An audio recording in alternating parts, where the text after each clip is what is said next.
Olá, tudo bem com você? Eu me chamo Caíssa, sou psicóloga, especialista em neuropsicologia e em relacionamentos. E o vídeo de hoje será o último em que nós vamos tratar a respeito das características relacionadas ao transtorno de personalidade narcisista. Vamos começar? Bom, ao falarmos de narcisista, nós pensamos nas características como sendo apenas características problemas, né? Olha-se para o narcisista e identifica-se logo os defeitos. Mas os narcisistas também são dotados de qualidades. Sim, eles têm muitas qualidades. A grande questão é a motivação do coração, que está sempre centrada em si mesmo, né? Em usar das suas qualidades sempre para se beneficiar, em prol de si mesmo e dos seus interesses. Mas é bem verdade também que muitas das vezes eles acabam beneficiando os outros, principalmente aqueles que eles acreditam que são pessoas influentes e pessoas de poder. Eles acabam sim se mobilizando em prol dessas pessoas. Um detalhe é que apesar deles utilizarem das suas qualidades em benefício próprio, nem sempre saem beneficiados. E quando são, as suas conquistas não têm o poder de preencher todo o vazio que sentem, mas muitas vezes acabam retroalimentando o ciclo adoecido. E que ao se dar conta disso, acabam tendo seu ego desequilibrado. Então, vamos agora à primeira característica que está relacionado a isso. Quando o narcisista ele tem o seu ego desequilibrado, quando ele passa por alguma situação que lhe gera crise, isso mexe muito, isso fere com o seu ego, com a sua construção do eu ideal. Então é muito comum que vocês vejam muitos narcisistas vivendo em uma situação de oscilação. Tem um momento que eles estão muito bem, pelo menos aparentemente, em um outro momento não. Isso pode acontecer durante todo um dia, não precisa ser de tempos em tempos não. Em um único dia, o narcisista pode sim sofrer com essa variação de humor. E essa é a primeira característica. Todo narcisista sofre com uma variação de humor, uma instabilidade. Então, assim, num tempo eles vão aparecer eufóricos e num outro tempo eles vão aparecer deprimidos. E no meio de toda essa variação de humor, o narcisista ele pode sim se apresentar como sendo bonzinho, solícito, prestativo. Ele pode ter comportamentos que aparentemente são em benefício do outro. Inclusive, eles são muito bons em dar presentes. Eles costumam cultivar essa cultura de presentear o outro, mas não se engane, ele só está preparando o terreno. Tudo o que eles fazem é, na maioria das vezes, em prol dos seus próprios interesses. Inclusive, se ele identificar que a pessoa do seu convívio, a pessoa que mais o conhece, está magoada com ele, está chateada com ele, ele vai fazer um movimento de atrair de novo a atenção dessa pessoa e vai tentar agradar essa pessoa, mas somente por um único objetivo. Ele não quer perder esta pessoa, porque esta pessoa representa um objeto de prazer para ele. É esta pessoa que sustenta o seu ego, que alimenta o seu ego. Então, para evitar que haja esse corte na relação e que a pessoa o deixe, que ele se sinta, no caso, abandonado por essa pessoa, então ele faz isso, né? De chegar e de tentar ao máximo agradar essa pessoa para tentar convencê-la a ficar e se manter presa a ele. E diante dessa característica de variação de humor, nós conseguimos identificar outras novas características. Então, no momento de euforia, como eu já disse, no momento de excitação, algumas características do narcisista ficam bem evidentes e nós vamos ver algumas delas agora. Então vamos falar a respeito da segunda característica. Quando o narcisista está nesse momento de excitação, que eles estão ali com a bola toda, se achando todo poderoso, é aí que eles mostram quem são. E eles são prepotentes, arrogantes, presunçosos, soberbos, orgulhosos, e é nesse momento que eles revelam o tanto que o foco deles está excessivamente em si mesmo, o quanto eles são amantes e têm prazer em si mesmo. Enquanto orgulhosos, eles são desprovidos de humildade. Enquanto prepotentes, eles acreditam ser poderosos e influentes e usam do que eles chamam e acreditam de poder e autoridade de forma abusiva e somente para oprimir o outro.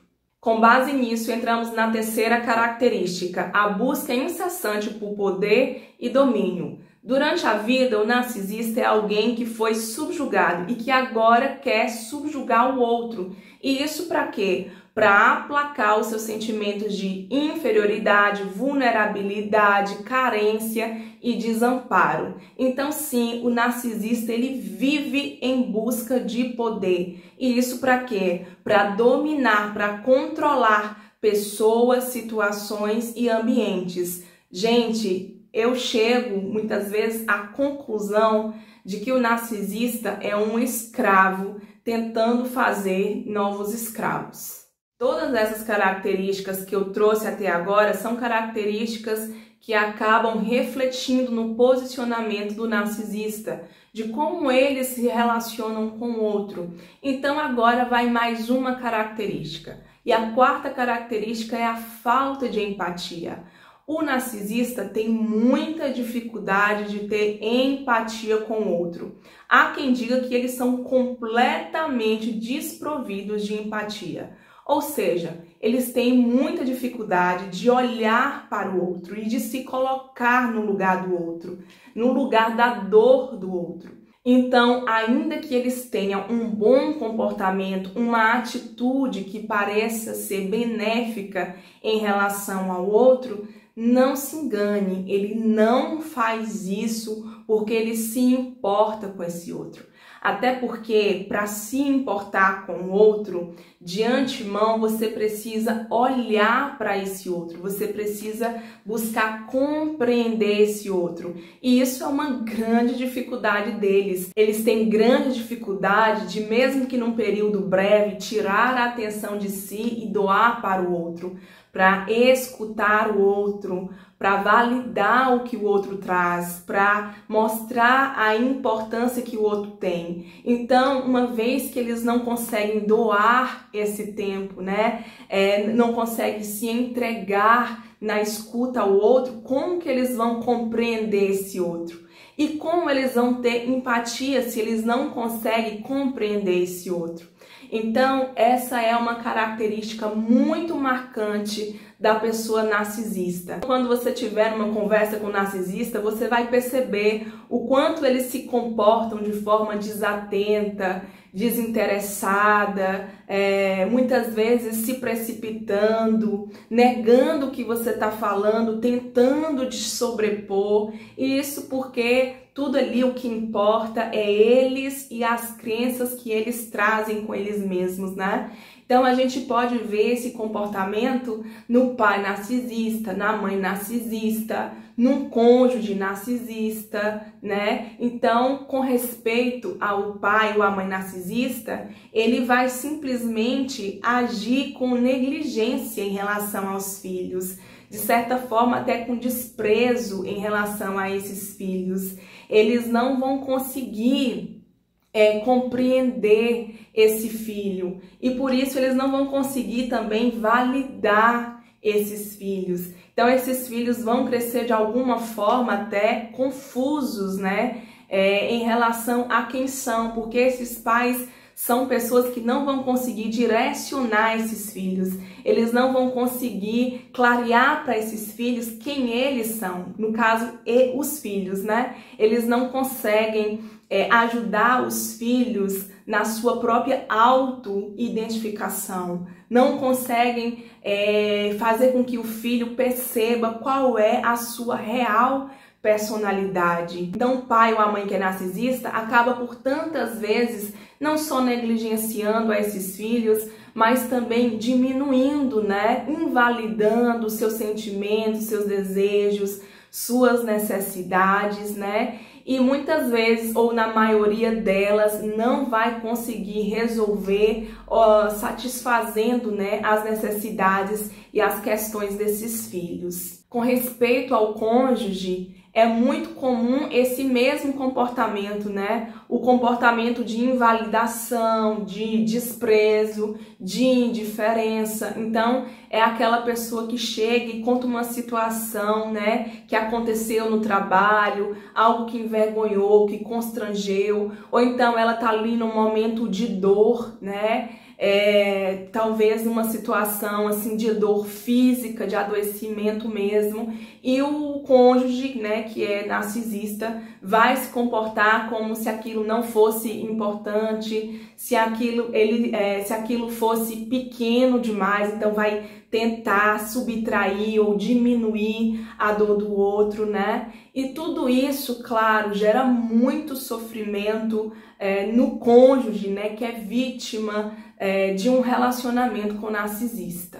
Então, ao contrário de empáticos, eles são muito egoístas, egocêntricos, né? E a maneira como age com relação aos outros, justamente por não ter empatia, por não compreender e não se colocar no lugar do outro e não buscar sentir a dor do outro, né? A necessidade do outro, é que eles acabam se comportando, na maioria das vezes, em especial com as pessoas próximas, de forma tóxica e abusiva. E está aí mais uma característica. O narcisista, ele costuma ter um comportamento tóxico e abusivo que oprime o outro. Às vezes não é necessário fazer absolutamente nada. Apenas a sua presença é causadora de tensão, medo, pânico, ansiedade, angústia, já torna tudo bem hostil.